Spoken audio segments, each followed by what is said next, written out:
देखो जरा, आपके पास ये नया टॉपिक है विभव मापी। इससे पहले हमने कौन कौन सा टॉपिक पढ़ लिया है?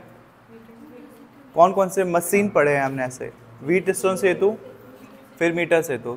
व्हीट स्टोन सेतु और मीटर सेतु काफ़ी सिमिलियर थे और इसका डायग्राम मीटर सेतु के काफ़ी सिमिलियर है, ठीक है। और व्हीट स्टोन सेतु, मीटर सेतु के काम क्या थे? अज्ञात प्रतिरोध को ज्ञात करना, अननोन रेजिस्टेंस को फाइंड करना। ये अब अलग चीज़ है। विभव मापी का काम क्या है, ये आप नाम से ही देख सकते हो। विभव मापी क्या मापता है? ये विभव, ठीक है। ये विभव मापने के काम आता है। विभव मापी वाला जो टॉपिक है छोटा टॉपिक नहीं है। व्हीट स्टोन सेतु छोटा टॉपिक था, मीटर सेतु छोटा टॉपिक था। विभव मापी में दो टॉपिक एक साथ मिक्स होते हैं। अगर ये आएगा तो 5 नंबर में आएगा, और कभी भी आता है तो पूछने का तरीका 2 तरीके का होता है, ठीक है। अगर कंप्लीट पूछा तो 5 और नॉर्मली पूछा तो 3 नंबर का। अगर सिर्फ इतना पूछा कि विभव मापी क्या होता है समझाइए, या विभव मापी का सिद्धांत समझाइए, या विभव मापी की संरचना दीजिए, सिंपल क्वेश्चन आए तो 3 नंबर का आएगा। और कंप्लीट पूछेगा कि विभव मापी क्या है समझाइए, या विभव मापी को सचित्र वर्णन कीजिए, क्वेश्चन मार्क। फिर इसके आगे एक और चीज़ अगर ऐड कर दिया कि विभव मापी की सहायता से सेल के आंतरिक प्रतिरोध को ज्ञात करने, सेल के आंतरिक प्रतिरोध को ज्ञात कीजिए, या फिर विभव मापी की सहायता से सेलों के विद्युत वाहक बलों की तुलना कीजिए। अगर ये इस टाइप के 2 क्वेश्चंस बढ़े तब ये डेरिवेशन सीधा 5 नंबर का हो जाएगा। ओके, तो विभव मापी क्या है? विभव मापी में आप जो विभव मापी का यूज होता है 2 टाइप से यूज होता है। या तो 2 अलग अलग सेलों का, ये जो सेल है ना 2 अलग अलग, इनके विद्युत वाहक बलों का अनुपात निकालते हैं, E1 E2 का अनुपात निकालते हैं। जैसे कि ये आपका लगा हुआ है, ये एक सेल है, इसे किस चीज़ से दिखाया? E1, और दूसरे सेल को, ये तो स्विच लगे हुए हैं, पहले को K1 से दिखा लो, दूसरे को K2 से, ठीक है। K का मतलब होता है की का मतलब होता है कुंजी, जैसे कीबोर्ड होता है ना, की का मतलब कुंजी, या की का मतलब स्विच भी होता है, ठीक है। आप स्विच को की भी कह सकते हो। ओके, इसका सिद्धांत क्या होता है विभव मापी का? देख, मेन आपको लिखने वाला टर्म्स यहाँ से याद करना है, स्टार्ट करना है। हम स्टार्ट करेंगे यहाँ से सिद्धांत पे, ठीक है। सिद्धांत के बाद हम क्या पढ़ेंगे? क्या पढ़ते हैं नॉर्मली सिद्धांत के बाद? उद्देश्य पढ़ते हैं वगैरह, लेकिन अनुप्रयोग उसको मैं थोड़ा नीचे रखूंगा, लास्ट में रखूंगा। सिद्धांत के बाद हम देखेंगे क्रियाविधि, रचना या क्रियाविधि, ये बना कैसे और काम कैसे करेगा। तो रचना मतलब कंस्ट्रक्शन, कैसे बना, और वह क्रियाविधि मतलब वर्किंग मेथड या वर्किंग प्रोसेस, कैसे कैसे हम काम करते हैं। काम करने का प्रोसेस आपको मैं समझाऊंगा, समझ में आ जाएगा एक ही बार में, क्योंकि आधी चीज़ें आप मीटर सेतु में समझ चुके हो। जॉकी को लेकर के हम कौन सी स्थिति ढूंढते हैं? शून्य विक्षेप की स्थिति ढूंढते हैं। और डायग्राम में देखो, इसमें भी आपको जॉकी मिल रहा है। ये जो है आपने अच्छे से देखा हुआ, ये क्या है आपका? क्या कहते हैं इसको? धारा मापी, गैल्वेनोमीटर। और इसको क्या बोलते हैं? जॉकी, या फिर हिंदी में क्या कहते हैं इसे? सर्पी कुंजी। ये सब हम विभव मापी में पढ़ चुके हैं, सॉरी मीटर सेतु में पढ़ चुके हैं, इसलिए मैं इस पर ज़्यादा फोकस नहीं कर रहा हूँ। हमें मीटर सेतु में अच्छे से पढ़ा है कि आप जॉकी लेके क्या ढूंढते हो? एक ऐसा पॉइंट ढूंढते हो जिसपे शून्य विक्षेप की स्थिति आ जाए, जिसको आप संतुलन की स्थिति कहते हो, शून्य विक्षेप की स्थिति कहते हो। या फिर उस स्थिति को जब विभव मापी एकदम 0 पे आ जाता है, ना लेफ्ट ना राइट, एकदम बीच में, तो ऐसी स्थिति को नल पॉइंट भी कहते हैं। नल, NULLPOINT, नल पॉइंट, मतलब कोई वैल्यू ही नहीं है। तो रचना और क्रियाविधि आपको समझ में आ जाएगा। तो सिद्धांत हो गया, रचना और क्रियाविधि हो गया। इसके बाद हम पढ़ेंगे इसके अनुप्रयोग पे, ठीक है। अनुप्रयोग, या फिर इसके बारे में देख लेंगे हम इसके बाद। हाँ ठीक है, अनुप्रयोग पे आ जाते हैं इसके बाद। अनुप्रयोग, और विभव मापी के 2 अनुप्रयोग हैं। एक है सेलों का विद्युत वाहक बल निकालने के लिए। पहला अनुप्रयोग क्या है? सेलों का EMF, विद्युत वाहक बल को क्या कहते हैं? EMF ज्ञात करने में, या ज्ञात करने के लिए इसका यूज होता है। दूसरा यूज क्या है? सेलों का आंतरिक प्रतिरोध ज्ञात करने में। आंतरिक प्रतिरोध किस चीज से दिखाते हैं? आंतरिक प्रतिरोध को, आंतरिक प्रतिरोध ज्ञात करने में। दोनों के लिए अलग अलग डायग्राम बनेगा, डिपेंड करता है क्वेश्चन क्या बना है के लिए। विभव मापी के सिद्धांत में हम क्या लिखते हैं? विभव मापी का सिद्धांत इस पर आधारित है कि तार के किसी भी हिस्से में विभव का पतन उस हिस्से की लंबाई के अनुक्रमानुपाती होता है। क्या कहा? तार के किसी भी हिस्से में विभव पतन, तार के किसी भी हिस्से में विभव पतन तार के लंबाई के अनुक्रमानुपाती होता है। इसको फॉर्मूला वाइज देखेंगे तो बहुत सिंपल लगेगा, अनुक्रमानुपाती होता है। दिख रहा है? चमक तो नहीं रहा है? चमक गिरा हो तो फिर मैनेज कर लेना। सिद्धांत देखो क्या है, किसी भी बिंदु पर विभव पतन तार के लंबाई के अनुक्रमानुपाती होता है। इसका मतलब है कि तार की लंबाई जैसे जैसे बढ़ेगा वैसे वैसे विभव पतन भी क्या होते जाएगा? बढ़ते जाएगा। ओके, इसको मैथमेटिकली समझो थोड़ा। विभव पतन तार की लंबाई के अनुक्रमानुपाती होता है, इसका क्या मतलब हुआ? ओके, रचना और क्रियाविधि हम इसके ऊपर देख लेंगे, वो इतना इंपॉर्टेंट नहीं है, पहले इसको समझ जाओ। विभव पतन तार की लंबाई के अनुक्रमानुपाती होता है, इसका मतलब है ये V प्रोपोर्शनल L। V का मतलब क्या है? V का मतलब है विभव, पोटेंशियल। L का मतलब क्या है? तार की लंबाई। और यहाँ पे तार की लंबाई का मतलब ये नहीं है 1 मीटर तार पूरा, यहाँ पे L का मतलब है जिस पॉइंट पे हमें कौन सी स्थिति प्राप्त हुआ। सपोज A B और बीच में ये कौन सा पॉइंट है? C या D, कुछ भी मान लो, C मान लेते हैं। मान लें कि ये C पॉइंट पे हमें कौन सा बिंदु प्राप्त हुआ? हमें प्राप्त हुआ नल पॉइंट। नल पॉइंट को क्या बोलते हैं हम? शून्य विक्षेप की स्थिति या 0 पॉइंट बोलते हैं, या फिर यहाँ पे संतुलन की स्थिति प्राप्त हुई।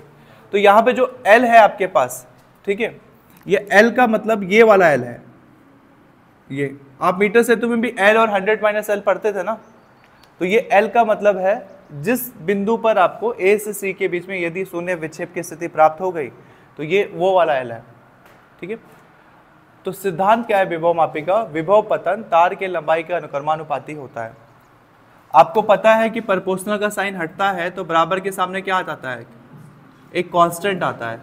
और ये प्रोपोर्शनल हटेगा तो बराबर के साथ एक कांस्टेंट आता है जिसको हम यहाँ पे K से दिखाते हैं, और ये बताएगा V बराबर KL। ओके, जहां पे V बराबर क्या है? V की वैल्यू क्या है? B का मतलब क्या है?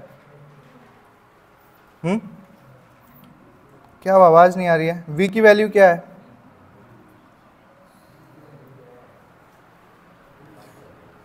V का मतलब क्या है? विभव। L का मतलब लंबाई, K का मतलब कांस्टेंट है। ठीक है, ये, और इसी को पोटेंशियल ग्रेडियंट भी कहते हैं, विभव पतन के रूप में है ये V बराबर KL। ये V प्रोपोर्शनल L कैसे आया पता है? विभव और लेंथ के बीच कैसा रिलेशन है? कहां से आया होगा ये रिलेशन? समानुपाती वाला। विभव और लेंथ के बीच समानुपाती वाला रिलेशन कहां से आया होगा? देखो ये समझ जाओ, बट इसको लिखने की जरूरत नहीं है। हमने पढ़ा है ना V बराबर IR पढ़ा है, और R बराबर क्या पढ़ा है हमने? रॉ। हाँ, बहुत बड़ा। R बराबर V अपॉन I, V बराबर R बराबर रॉ L अपॉन, ये फॉर्मूला भी पढ़ा है हमने। तो बस R की वैल्यू यहाँ पुट करो, I, R कितना है? Raw L upon A। तो देखो यहाँ पे V किसके प्रोपोर्शनल है? लेंथ के। बाकी I, रॉ और A को आप हटा सकते हो कांस्टेंट के रूप में। V और L देखो कैसा, किस क्रम में है? समानुपाती के रूप में है या अनुक्रमानुपाती के रूप में है, इसलिए ये रिलेशन यहां से आया है, V प्रोपोर्शनल L। ओके, अब देखो अगर आपके पास सिंपल विभव मापी के बारे में पूछा जाए, सिर्फ 3 नंबर का प्रश्न है कि विभव मापी क्या है, सचित्र वर्णन कीजिए या समझाइए, सिर्फ 3 नंबर में पूछा है, तो आपको सिर्फ डायग्राम बनाना है ये, और बना के छोड़ देना है, और उसके बाद आपको बस इतना समझा देना है, और उसके बाद 1-2 लाइन हम विभव पतन के बारे में लिख देंगे, और ये अनुप्रयोग, इतना कर दोगे 3 नंबर आ जाएगा आपका। ठीक है, इसके बाद अगर डिटेल में पूछा जाए कि इसका अनुप्रयोग क्या है, तब आप एक एक करके अनुप्रयोग निकालोगे इसका। अच्छा, रचना और कार्यविधि में हम क्या लिख सकते हैं? रचना व क्रियाविधि या कार्यविधि में क्या लिखोगे?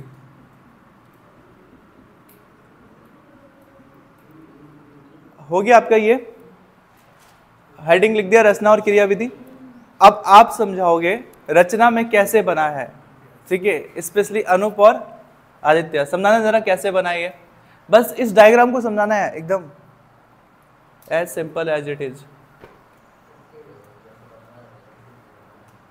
हाँ, बस जो बना है कैसे बना है, सिंपल सा, बैटरी लगा है, ये लगा है, सबसे सिंपल एक लाइन में कैसे निपटाओगे? सबसे इंपॉर्टेंट चीज क्या है इसमें लगा हुआ? कॉन्स्टेंटन और मैग्नीन का 1 मीटर लंबा तार हम लेते हैं, ठीक है, 1 मीटर लंबा कोई मिश्र धातु का तार लेते हैं, और मिश्र धातु के तार में नॉर्मली हम कॉन्स्टेंटन और मैग्नीन का ही लेते हैं, ठीक है। एकदम लिखने के टर्म में लिखते हैं, ठीक है, लिखना मत, पहले अभी माइंड में डिसाइड करो लिखेंगे क्या, एकदम शॉर्टकट में, छोटे शब्दों में। विभवमापी बनाने के लिए हम 1 मीटर लंबा मिश्र धातु, ब्रैकेट में लिख देंगे कॉन्स्टेंटन या मैग्नीन, ब्रैकेट क्लोज, का तार लेते हैं, ठीक है, जिस पर हम सेल ई के कारण उत्पन्न विभव, ये ठीक है, तार लेते हैं, ओके। फिर इस तार को हम क्या करते हैं, लिए गए तार को हम किसी बैटरी से जोड़ देते हैं, ठीक है, ई विभव वाले किसी बैटरी से जोड़ देते हैं। उसके पश्चात हम इस तार पर या लिए गए तार पर शून्य विक्षेप की स्थिति प्राप्त करते हैं, ठीक है। सिर्फ इतना सा काम है हमारा क्रियाविधि, और ये चीज़ अब मीटर सेतु में भी यही किया था हमने, बस जॉकी पकड़ा और जॉकी पकड़ के घूमते रह गए हम कि कहाँ पे जीरो डिफ्लेक्शन मिलेगा, जहाँ मिलेगा वहाँ पे वो जॉकी तार को हम क्या, जो आपका जॉकी है उसको क्या कर देंगे, टांग देंगे, हुक लगा देंगे वहाँ पे, और नाप लेंगे कि एल कितना है यहाँ से, बस इतना सा काम है। हमने क्या लिख दिया, हमने रचना क्रियाविधि लिख दी, सिद्धांत लिख दिया। सिद्धांत में क्या लिखा, ये किस सिद्धांत पे चलता है कि तार में विभव पतन तार के लंबाई के अनुक्रमानुपाती होता है, तार में विभव पतन तार के लंबाई के अनुक्रमानुपाती होता है, अर्थात V प्रोपोर्शनल L, प्रोपोर्शनल का सीन हटा तो एक कांस्टेंट आ गया K, और K का मतलब क्या है, जहाँ K बराबर विभव परिवर्तन, ये आपको पूरा ऐसे लिखना था। अनुप्रयोग लिखना था हमें, तो अनुप्रयोग ये हो गया सेलों का EMF ज्ञात करने के लिए, और दूसरा अनुप्रयोग क्या है, सेलों का आंतरिक प्रतिरोध R ज्ञात करने के लिए। और बुक के लैंग्वेज में चलें तो EMF ज्ञात करने के लिए आल्सो इसको लिखा होगा, अगर आप बुक में चलोगे तो ये होगा सेलों के EMF की तुलना करने के लिए, तुलना करने के लिए तुलना करेंगे तो ज्ञात भी हो ही जाएगा, ओके। तो ये 3 नंबर में आएगा तो आपको ये करना है। अब अगर 5 नंबर में आएगा तो क्या करना है, सिर्फ 2 मिनट और लगेगा, आप 5 नंबर वाला क्वेश्चन अटेम्प्ट कर लोगे। देखो, इससे पहले आपने डायग्राम कैसे बनाया था, जो हमने कंप्लीट डायग्राम बनाया था जिसमें 2 सेल कनेक्ट किया था, देखो आप ध्यान से अपनी कॉपी में भी देख सकते हो, आपने बनाया होगा उसमें, जिसको हमने पहले मिटा दिया था। ये था डायग्राम, इसमें 2 स्विच लगे हुए थे, कुंजी लगे हुए थे कि K1 K2, फिर 2 बैटरी लगे थे, छोटे छोटे सेल लगे हुए थे E1 E2, और फिर यहां से क्या कनेक्टेड था, यहां पर एक जॉकी कनेक्टेड था, ये हो गया गैल्वेनोमीटर, ये एक जॉकी कनेक्टेड था यहाँ पे, ठीक है। ये इससे पहले वाला डायग्राम यही था ना, जो हमने कंप्लीट डायग्राम बनाया था। आप यही डायग्राम याद रखना मेनली, ठीक है। अब इस स्थिति का ये डायग्राम एक्चुअल में ये निकालने के लिए होता है, सेलों का EMF या फिर सेलों की EMF की तुलना करने के लिए यूज होता है, और बहुत सिंपल है। कैसे करेंगे तुलना, यही फॉर्मूला यूज करके, V बराबर KL यूज करके, ओके। तो अगर आपको ये लिखना है, सपोज ये दिया हुआ है, तो आप पहले इसका एक हेडिंग लिख लोगे, आप क्या ज्ञात कर रहे हो इसमें, आप लिख दोगे सेलों का, ये तो लिखा हुआ है, सेलों का EMF ज्ञात करने के लिए, या फिर सेलों का EMF की, सेलों के EMF की तुलना करने के लिए, सेलों के EMF की तुलना करने के लिए।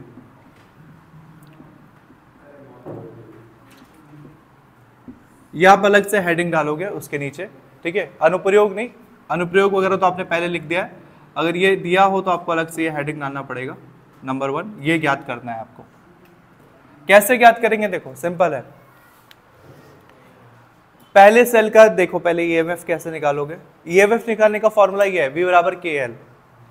V का मतलब होता है विभव जब पूरी परिपथ की बात हो रही हो, और वही V E हो जाता है जब हम सिर्फ किसकी बात कर रहे हो, सेलों की बात कर रहे हो। ठीक है, V का मतलब क्या होता है, विभव। यदि विभव परिपथ का है तो हम उसको V से दिखाते हैं, और यदि विभव किसका है, सेल का है, तो हम उसको E से दिखाते हैं। ठीक है, तो ये V एक्चुअल में ये तारों के केस में था। अब हम E निकालेंगे, EMF निकालेंगे। देखो पहली कंडीशन में मान लो कि आपके पास दो स्विच लगे हुए हैं ना, इसमें दो बैटरी लगे हैं या सेल लगे हैं। एक तो ऊपर वाला सेल खुला हुआ है, उसको एकदम खोल के ही रखो, कोई टेंशन नहीं है। उसके बाद आप पहले इन दोनों को ऑफ कर दो। पहले स्टार्टिंग देखो कैसे हो रहा है, आपके सामने रखा है, ये भी बंद, ये भी बंद, ये भी बंद, पूरा शट डाउन है, कोई भी नहीं खुला हुआ है, सब बंद है। सबसे पहले आपको इसका स्विच ऑन करना है। ठीक है, ये जो मेन वाला बैटरी लगा है इसका स्विच ऑन करना है, ये दोनों स्टिल बंद है अभी। उसके बाद आपको देखना है कि कैलकुलेट क्या करना है, पहले इसका ईएमएफ निकालना है पहले वाले का। तो जब ये आपने खोल दिया है, खोलने के बाद, खोलने के एक आध मिनट बाद, अब आप पहले वाले स्विच को ऑन करोगे और दूसरे वाले को स्टिल क्या करोगे, बंद रखोगे। और जब पहला वाला खुल जाए उसके बाद आप क्या करोगे, धीरे से जॉकी लोगे और क्या ज्ञात कर लोगे, शून्य विक्षेप की स्थिति ज्ञात कर लोगे। सपोज दैट पहली कंडीशन में जॉकी में शून्य विक्षेप की स्थिति ज्ञात हुई इधर किसी पॉइंट पे, इधर किसी पॉइंट पे। ये पॉइंट मान लो क्या है, L1, दिख ही नहीं रहा है ये मार्कर। सपोज करो कि ये इधर कहीं प्राप्त हुआ शून्य विक्षेप की स्थिति, डॉट डॉट करके दिखा दे रहा हूं मैं, डॉट डॉट डॉट करके। ये सपोज E1 के केस में जब E1 ऑन है, खुला है, और E2 क्या है, ऑफ, तो इस केस में यहां किसी पॉइंट पे, सपोज करो इस पॉइंट की दूरी कितनी है, L1, यहां हमें शून्य विक्षेप की स्थिति प्राप्त हुई जॉकी पे, यहां हमें शून्य विक्षेप प्राप्त हुआ। तो इस केस में ईएमएफ कितना हो जाएगा, ये हो जाएगा इस फॉर्मूले के अकॉर्डिंग, पहले सेल के लिए V की जगह क्या लिख देना है, E, और यहाँ पे कौन से नंबर का सेल है ये, E1 बराबर K, तो कांस्टेंट होता है, K तो चेंज नहीं होगा। और शून्य विक्षेप की स्थिति हमें कितनी दूरी पे प्राप्त हुई, L1 पे प्राप्त हुई, तो E1 बराबर क्या हो जाएगा, K L1, ये पहले सेल के लिए। वैसे ही अब दूसरे सेल का निकालना है आपको। दूसरे सेल के केस में क्या करो, आप इसको, पहले वाले सेल को आप क्या कर दो, अब इसको बंद कर देना, अब ये ऑफ हो गया, और अब दूसरे वाले सेल का स्विच क्या कर देना है आपको, अब इसका ऑन कर लेना है। ठीक है, फिर 10-15 सेकेंड रुकना है, बैलेंस जब तक कि पूरा करंट इससे फैल ना जाए। अब क्या करना है, वापस से जॉकी पकड़ो, और जॉकी पकड़ के हम फिर से क्या ज्ञात करने की कोशिश करेंगे, शून्य विक्षेप की स्थिति। मान लिया कि इस केस में शून्य विक्षेप की स्थिति इधर किसी पॉइंट पे मिला, इधर किसी पॉइंट पे हमें मिला है, और इसकी दूरी कितनी है, यहाँ से यहाँ तक, इसकी दूरी यहाँ से यहाँ तक सपोज है L2, ऊपर भी बना सकते हो अगर जगह है तो दूसरे सेल के लिए क्या हो जाएगा, सिंपल, सॉरी ये पहले सेल के लिए था, दूसरे सेल के लिए क्या हो जाएगा, दूसरे सेल का ईएमएफ कितना है, बराबर K, और कितनी दूरी पर शून्य विक्षेप की स्थिति प्राप्त हुई है, L2। इक्वेशन 2 करना क्या है हमें, सेलों के ईएमएफ की तुलना करने का मतलब क्या होता है, बटे में डाल देना। ठीक है, अंश हर में डाल देना, ये अनुपात निकाल लो या बटे में डाल दो तो सिंपल। अतः E1 अपॉन E2 बराबर कितना हो जाएगा, E1 कितना है, KL1, E2 कितना है, KL2, कुछ कटा, K से K कट गया तो बचा क्या, E1 अपॉन E2 बराबर L1 अपॉन L2। यही आपका आंसर, ये 5 नंबर का डेरिवेशन है। सिर्फ इतना आप बढ़ा दोगे और तो आपका वो 3 नंबर का डेरिवेशन 5 नंबर में बदल जाएगा। ठीक है, वो अनुप्रयोग तक लिखना है, अनुप्रयोग तक लिख करके अगर ये पूछा गया है निकालने के लिए तो आप बस इतना पॉइंट बढ़ा दोगे। देखो जरा सेकेंड हाफ में हमने क्या पढ़ना था, इससे पहले सेलों के ईएमएफ की तुलना कर लिया। अब हमें क्या करना है, सेल का आंतरिक प्रतिरोध स्मॉल r कैलकुलेट करना है। डायग्राम थोड़ा सा चेंज है पिछले बार की तुलना में। पिछले बार आपने क्या किया था, दो सेल लगाए थे E1 और E2। आपने इस बार क्या किया है, E1 को अभी भी रहने दिया है, मतलब एक सेल रहने दिया है अभी भी। ठीक है, अभी भी ये सेल है, बट सेकंड केस में आपने क्या कर दिया, E2 की जगह आपने एक रेजिस्टेंस बॉक्स लगा दिया है। इसको क्या बोलते हैं हिंदी में, प्रतिरोध बॉक्स, मैंने मीटर सेतु में भी समझाया था प्रतिरोध बॉक्स क्या होता है।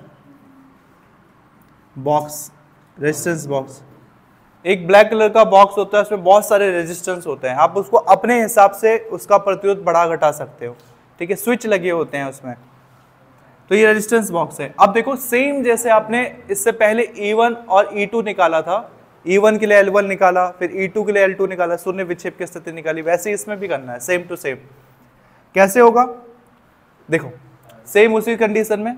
अच्छा, इसमें एक स्विच भी तो होगा लगा हुआ, पिछले बार भी तो स्विच लगाया था हमने, ये स्विच, ये स्विच, ये देखो अब कैसे हम कर रहे थे। सबसे पहले दोनों बंद, ये भी बंद, सेल भी बंद, रेजिस्टेंस बॉक्स भी बंद, दोनों बंद हैं, और खुला कौन है, ऊपर वाला बैटरी, ये खुला है।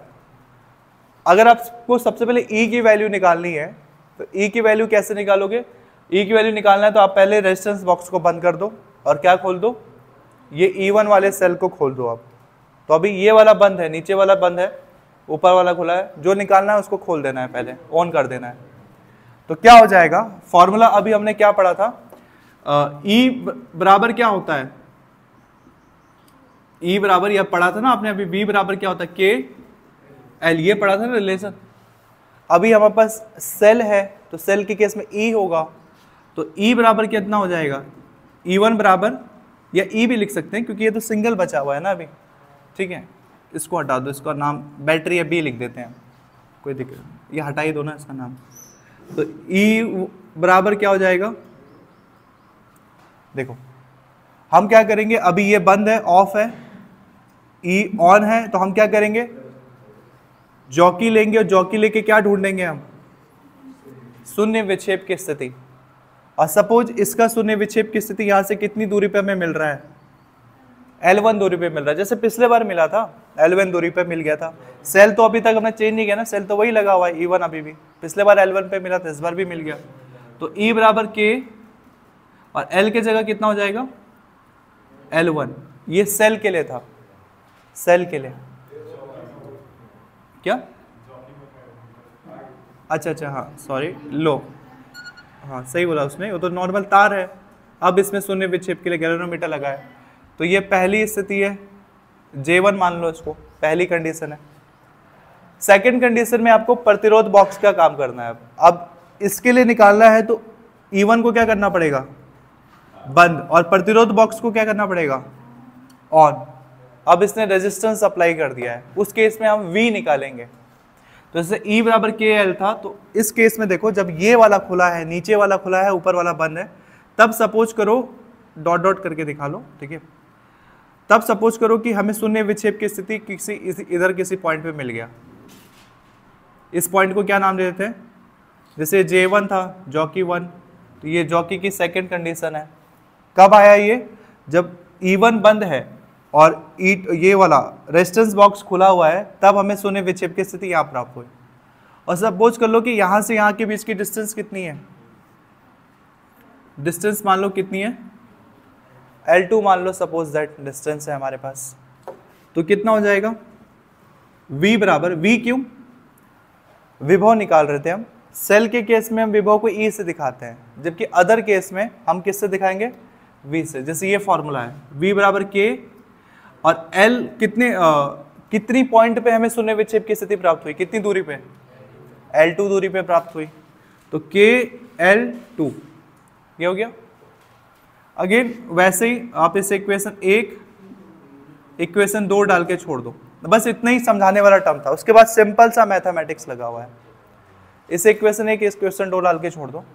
अब देखो सिंपल सा, चूंकि हमें पता है इससे पहले भी कि V बराबर क्या होता है, ओम के नियम के अनुसार V बराबर IR होता है, और E बराबर क्या होता है, चूंकि ओम के नियम से V बराबर क्या होता है, IR होता है। ओम के नियम में से बाह्य प्रतिरोध की बात होती है, क्योंकि बाहर के सर्किट में ओम के नियम लागू है। और जबकि E बराबर क्या होता है, चूंकि V बराबर ये V बराबर IR, व E बराबर कितना होता है, ये सेल की बात हो रही है। तो सेल के केस में I तो रहता है, लेकिन दो टाइप के R होते हैं, बताए, एक बाहर का R होता है, एक सेल का अपना R होता है। तो capital R plus small R, आपको यही स्मॉल आर फाइंड करना है ना, आंतरिक प्रतिरोध ज्ञात करना है आपको ये। तो V बराबर आई आर है और E बराबर भी आई आर प्लस आर है। इसका रेशियो निकालो कितना आएगा, या फिर इसका भी हम रेशियो पहले निकाल सकते थे। ये कितना आएगा E अपॉन वी, इसके बगल में E अपॉन वी निकालना हो तो कितना हो जाएगा K L1 अपॉन, ये E अपॉन वी निकालना हो तो K L1 और V कितना है, K से K गया, कितना बच गया V बराबर L1 अपॉन L2, ये है। अब आप E की वैल्यू पुट कर दो यहाँ पे और V की वैल्यू यहाँ पे पुट कर दो, ये ऐसे है ना, ऐसे। अब आप क्या कर सकते हो, यहाँ पे E की वैल्यू और V की वैल्यू पुट कर दो, देखते हैं क्या आता है। ठीक है, इसे कोई इक्वेशन मान लो, इसकी इक्वेशन मानने की कोई जरूरत नहीं थी, इसे कोई इक्वेशन मान लो एक, तो मान लो from equation 1, from equation 1, equation 1 से, ठीक है, फ्रॉम इक्वेशन 1, इक्वेशन 1 क्या है E अपॉन V, E की वैल्यू कितनी है आई आर प्लस, देखो इससे तुलना हो रही है, E upon V L1 upon L2, E की वैल्यू कितनी है I R plus R, V की वैल्यू कितनी है आई आर, E और V की वैल्यू पुट हो गई, ये किसके इक्वल था L1 अपॉन L2 के। हमें फाइंड क्या करना है, हम क्या निकालने के लिए मेहनत कर रहे हैं, हम स्मॉल आर निकालने के लिए मेहनत कर रहे हैं। तो कैसे भी इस स्मॉल आर को हमें इन ब्रैकेट वगैरह से बाहर निकालना है, हमारा टारगेट ये है। कुछ कट रहा है, आई से आई गया तो क्या बच गया, अगर आई से आई गया तो क्या बच गया इधर, ये बच गया आपका capital R plus R upon capital R बराबर L1 L2, ये हो गया। देखो ये R दोनों के बटे में है, कैपिटल R के भी बटे में है, स्मॉल r के भी बटे में है, इसलिए आप इसको क्या लिख सकते हो, इसके बाद के टर्म को मैं कहाँ लिखूं, ठीक है, ठीक है, मैंने बहुत उटपटांग तरीके से लिखा है ये सब एक साथ है, ठीक है, ऊपर नीचे, फिर इसके नीचे क्या है ये, या फिर एक लाइन में सीधा सीधा लिख, छोड़ो यार ज्यादा हो जाएगी, समझ रहे हो ना, ये ई वी है, या फिर एक काम करता हूँ ई वी को इधर लिख देता हूँ, आगे पीछे कर दिया, हो सकता है बाद में कंफ्यूजन हो जाए। ई बराबर कितना था K L1, V बराबर कितना था K L2, और E अपॉन V ये आ गया आपका, ये आ गया आपका, ये ऐसे इक्वेशन 1, और फिर आपने यहाँ से लिखना स्टार्ट कर दिया था, चूंकि V बराबर इतना, तो from equation 1 R plus R upon R बराबर L1 अपॉन L2। आप इसे सॉल्व करने वाले हो, कहाँ सॉल्व करें हम इसे, अब इसके लिए एक नया पेज ढूंढो, एक नया पेज हम इधर मान लेते हैं।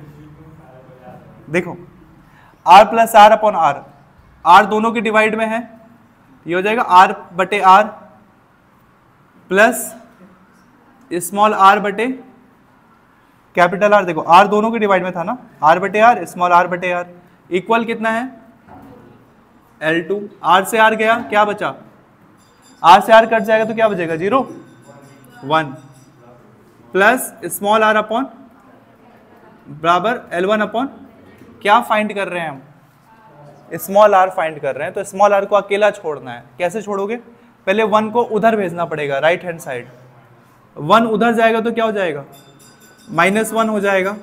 तो सपोज ये small r upon capital R बराबर L1 अपॉन L2, और ये +1 उधर गया तो -1। अभी भी स्मॉल r अकेले है यहाँ पे नहीं है, अभी भी कैपिटल R नीचे है, कैपिटल R बटे में है, उधर जाएगा तो किस में आ जाएगा, अभी कैपिटल R भाग में है, उधर जाएगा तो गुणा में आ जाएगा।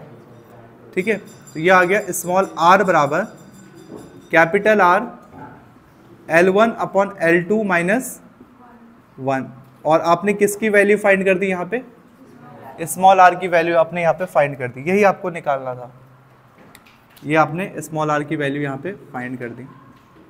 ठीक है, तो बहुत अजीब तरीके से लिखा है मैंने, पेज वाइज इसको मैं बांट देता हूँ। ये फर्स्ट पेज है आपका, ये आपका पहला पेज, ये आपका सेकंड आर्टिकल पैराग्राफ या पेज जो बोलना है बोलो, ये सेकंड पेज, और ये आपका है फाइनल और थर्ड पेज।